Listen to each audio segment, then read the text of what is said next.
Hi guys, আসসালামু আলাইকুম। আমি রাজীব শিকদার সালারিনো থেকে বলছি। আজকে আপনাদের মাঝে কিছু গুরুত্বপূর্ণ বিষয় নিয়ে আলোচনা করব।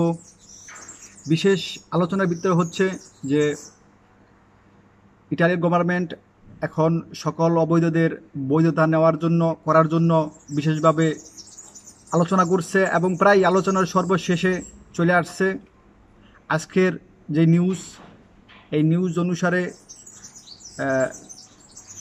বুঝতে পারতেছি যে প্রায় ফাইনালি ডিক্লেয়ার চলে আসছে। তো ইতালিয়ান গভর্নমেন্ট আজকের সিদ্ধান্তে নেওয়া হয়েছে যে প্রায় পাঁচ 5 লক্ষ মানুষ অবৈধ যারা ইটালিতে বসবাস করতেছে তাদেরকে বৈধ করে নেবে। তবে এখানে সেক্টর দুইটা, একটা হলো এগ্রিকালচার কৃষিখাতে, আর একটা হলো ডোমেস্টিক যেমন কলফ বাদান্ত যেটা বলা হয়, এর মাধ্যমে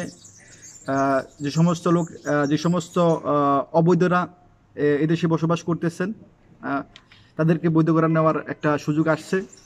তো আমি আপনাদের বলবো যে আজকে যে নিউজটা আমি আপনাদের মাঝখানে দিচ্ছি সেটা একদম 100-100 কনফার্ম না, কারণ এখনও ফাইনালি ডিক্লার আসে নাই।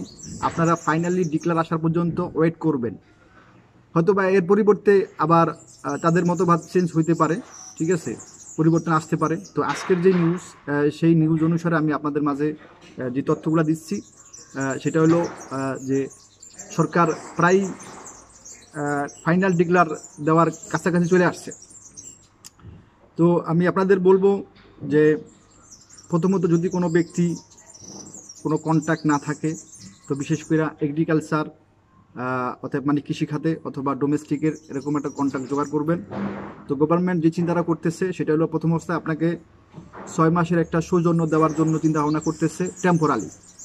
তবে সবচেয়ে ভালো ব্যাপারটা হইলো সেটা 6 মাসের হোক আর 2 মাসের হোক, যে এই সৌজন্যটা যেটা দিচ্ছে এটার মোটিভেশন পরিবর্তন হবে, চেঞ্জ হবে। হ্যাঁ, এটা আপনারা এই কাজ করার পরে তার পরবর্তীতে ইচ্ছে করলে আপনারা যে কোনো কাজ বাইসা নিতে পারবেন এবং আপনার সৌজন্যর যেই মোটিভেশন আছে সেই মোটিভেশনটা আপনারা চেঞ্জ করতে পারবেন। এটা হলো সবচেয়ে বড়, আমার কাছে সবচেয়ে বেশি ভালো মনে হইতেছে। তো আপাতত আমি আপনাদেরকে এর সাথে বেশি কিছু ইনফরমেশন দিব না, কেননা যদি এর ব্যতিক্রম কিছু হয় তার পরবর্তীতে আমাকে অনেক গালাগালি, খারাপ মন্তব্য এগুলা করা হইতে পারে। তো যেটা আমি বললাম আপনাদেরকে পূর্বাভাস দিলাম যে আজকের যে নিউজ, এই নিউজ অনুসারে। তো আমি আপনাদেরকে বলবো যে আজকে আমি যে আপনাদেরকে তথ্যগুলো দিলাম গুরুত্বপূর্ণ বিষয়ে, সেটা হলো যে আমার এই ইউটিউব চ্যানেলটা আপনারা শেয়ার করবেন এবং সবার কাছে এটা শেয়ার করে জানিয়ে দিবেন এবং সাবস্ক্রাইব করবেন এবং লাইক কমেন্টস যা আছে আপনারা এগুলা করবেন, তো কমেন্টসের মাধ্যমে জানাবেন। তো আমি অবশ্যই পরবর্তী আপডেটস আপনাদের মাঝে নিয়ে আসব। তো যদি নতুন কিছু বের হয় তবে আশা করি খুব শীঘ্রই আপনাদের মাঝে ভালো কিছু হতে যাচ্ছে। হ্যাঁ, তো পরবর্তীতে ভালো কিছু সুসংবাদ নিয়ে আমি আপনাদের মাঝে উপস্থাপন হব, এটাই আশা ব্যক্ত। এই বলে আপনাদের কাছ থেকে বিদায় নিলাম। আল্লাহ হাফেজ, আসসালামু আলাইকুম।